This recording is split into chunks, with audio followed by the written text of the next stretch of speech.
시청자 여러분 안녕하십니까, 김동수입니다. 오늘 9차 변론이 있었는데요, 윤석열 대통령 측 법률 대리인 차기환 변호사가 폭탄 발언을 했습니다. 윤석열 대통령 측에 선관위 허점이 발견되었다. 전쟁 사변 못지않은 위험 상태를 판단했다고 합니다. 제가 이런 방송들을 드렸습니다. 부정선거는 제2의 6.25 사변이다, 이런 걸로 방송을 해드렸는데요.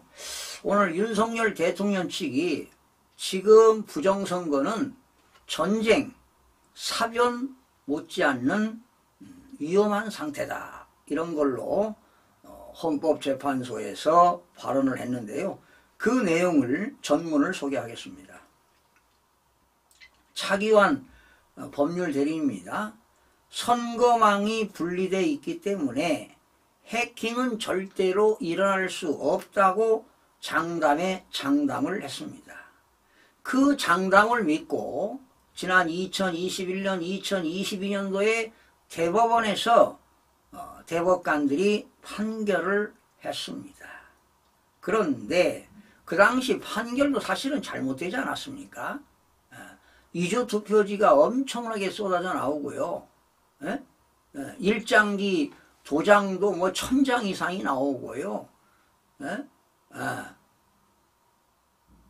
그 뭡니까? 뻣뻣한 투표용지도 나오고 말이죠. 이랬는데, 자, 2023년 국정원 보안 점검 결과 선거관리위원회의 그 장담은 새빨간 거짓말이라는 것이 다 드러났습니다. 해커가 마음껏 주무를 수 있다는 것이 드러났습니다.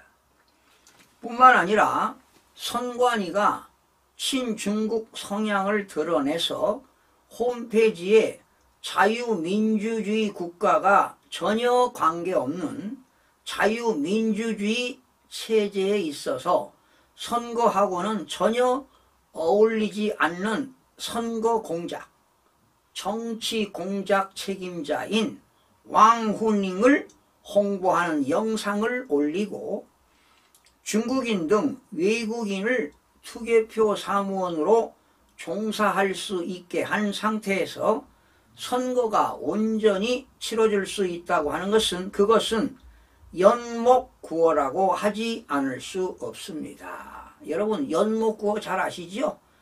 나무에 올라가서 물고기를 잡는다는 것 아니겠습니까? 여러분, 어찌 나무에 올라가서 물고기를 잡을 수 있단 말입니까?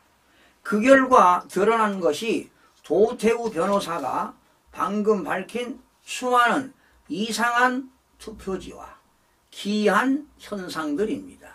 뿐만 아니라 지금 현재 방금 봤지만 지금 우리나라 국회가 하는 입법 활동들이 중국인들의 스파이 활동을 처벌하는 간첩법 개정을 미루고 있고, 오히려 중국으로 국가 핵심 기술의 정보가 유출될 수 있는 그러한 법안들을 만들려고 하고 있으며, 사드 배치에 관한 정보를 유출하는 것을 문제 삼는 감사원장을 탄핵하고 있습니다.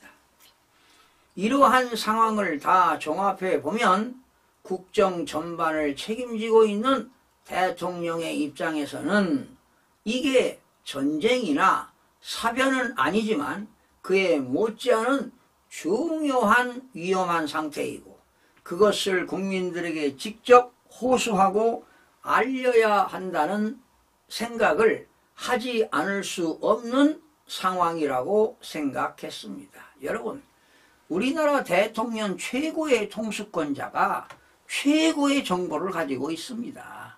왜 12월 3일 날 비상계엄을 선포했겠습니까? 바로 국회에 계엄군을 보낸 것보다 선관위에 계엄군을 더 많이 보냈습니다. 그리고 여러분, 국회에서 무슨 국민이 무슨 피라도 흘렸습니까? 국회의원이 뭐 어디 다친 적이 있습니까? 오히려 군인들 18명이 다쳤습니다. 부상을 당했습니다. 오히려. 자, 그러면 왜 언론을 통해서 하지 않았느냐? 우리나라 언론은 전국 언론 노조가 강력하게 자리 잡고 있습니다. 전국 언론 노조는요, 민주노총 산하에 언론 노조가 있잖아요. 전국 언론 노조에는 정치위원회가 있습니다. 정치위원회는 강령이 있어요. 진보 정당의 정책을 홍보하는 것입니다. 심지어 지금 보십시오. 임기가 끝난 MBC 대주주 방송문화진흥원입니다. 임기가 끝난 이사들이 지금 10개월 정도 계속 이사회를 구성하고 있습니다. 그 박문진 이사, 새로 임명했던 방통위원장을 임기, 이준석 위원장이죠. 임기 2일 만에 탄핵을 시켰습니다. 이런 상황에서 대통령이 언론 활동을 통해서 국민들에게 호소하면 아마도 대통령 발언은 한 5분 정도 소개하면 그 발언을 비판하는 분석 기사와 논평은 아마 10배는 더 나갔을 것이 틀림이 없다고 생각합니다. 국민에게 이 심각한 위기 상황, 우리가 인식하지 못하고 있는 이 순간에 얼마나 많은 분야에서 국익이 침해당하고 있고 국민들은 그것을 인식하지 못하고 있는 것인가를 자신의 위험을 걸고서라도 알려야 되겠다고 하는 대통령의 충심이었다는 것을 말씀드린다고 차기원 변호사가 오늘 헌재에서 발언을 했습니다. 여러분, 지금 대한민국의 부정선거는 지난 2017년 문재인 대통령 그 시절 그때도 부정선거 했잖아요. 이건 중국의 국제적인 카르텔이 형성돼서 중국인들이 전산 조작을 한 것으로 저 역시도 추정이 됩니다. 사실 윤석열 대통령의 비상계엄은 야당의 경고성이었다고 저는 보는 겁니다. 그리고 절대로 위헌이 아니고 위법이 없었다는 것입니다. 어쩌면 평화적인 계엄이 아니었나 생각이 들어갑니다. 여러분, 국회에서 물리적인 충돌이 있었습니까? 국민들의 피해가 있었습니까? 거대 야당에서 말이죠. 야당에서 정부 기관에 있는 위정자들을 줄탄핵을 했습니다. 줄탄핵을 했습니다. 그리고 예산을 폭거했습니다. 그리고 입법을 구태타하지 않았습니까? 오로지 이재명 대표의 사법 리스크 방탄에만 올인하지 않았습니까? 그리고 지금 그동안 계속 했던 부정선거를 대통령직에 있으면서 부정선거를 밝힐 수가 없습니다. 오로지 비상계엄만이 할 수 있던 겁니다. 여러분, 비상계엄은 헌법과 개헌법에 의해서 대통령의 고유권한이며 통치행위입니다. 절대로 위법성이 없습니다. 합법적입니다. 합리적으로 의사결정을 했다고 보는 것입니다. 그래서 저는 이번 12월 3일 계엄은 평화적인 계엄이었다. 이것을 하지 않았으면 대한민국은 끝났다는 겁니다. 이대로 가다가는 내년 지방선거 다 야당에서 다 당선될 겁니다. 2027년 대통령 선거요, 야당에서 대통령이 당선됩니다. 바로 영원한 집권을 하게 되면 일당 지배체제 국가가 되는 겁니다. 바로 이거는 자유민주주의는 사라지고 전체주의, 공산주의로 가고 있다는 것을 우리 국민들이 인식해야 됩니다. 좌다 우다 따질 게 아닙니다. 반드시 부정선거는 밝혀야 되는데 부정선거는 부정선거로 인해서 국가 기본 질서가 무너졌다는 것 아니겠습니까? 저는 지금 이렇게 올 거라고 이미 예상을 했던 겁니다. 그래서 줄기차게 2023년도에 신문에 칼럼도 쓰고 많은 글을 쓰면서 부정선거 막아야 된다 그렇게 외쳐댔건만 허상이 돼버렸습니다. 여러분, 윤석열 대통령은 이번 부정선거를 꼭 밝혀낼 겁니다. 조만간에 미국에서 발표되지 않을까 이런 예상을 해보는데요.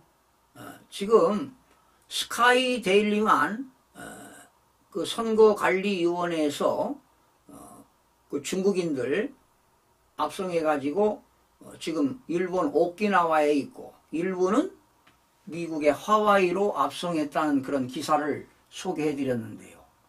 지금 다른 언론에서는 전혀 기사가 나오지 않고 있습니다. 아마 이런 일들이 조만간에 미국의 지금 TNI지요.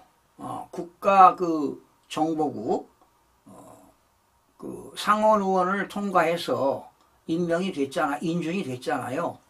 아마 그분이 조만간에 발표가 있지 않을까 이런 예상이 들어갑니다.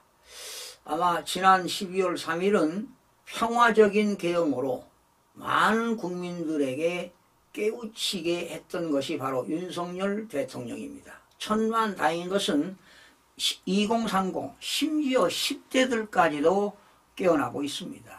지금 전국적으로 대학에서는 윤석열 탄핵 반대 운동이 벌어지고 있고 스탑 더 스틸 부정선거를 막아야 된다고 젊은이들이 외치고 있는 실정입니다. 지금 부정선거는 제2의 6.25 사변이라고 해도 과언이 아닙니다. 이렇게 지금 차기환 변호사가 전쟁, 사변 못지않는 위험 상태라고 판단하고 오늘 헌재에서 이런 부정선거에 대한 발언을 했습니다. 국민 여러분, 부정선거는 꼭 척결해서 우리 참정권이 박탈당하지 않도록 국민 모두가 지혜를 모아야 할 때입니다. 시청해 주신 여러분 고맙습니다.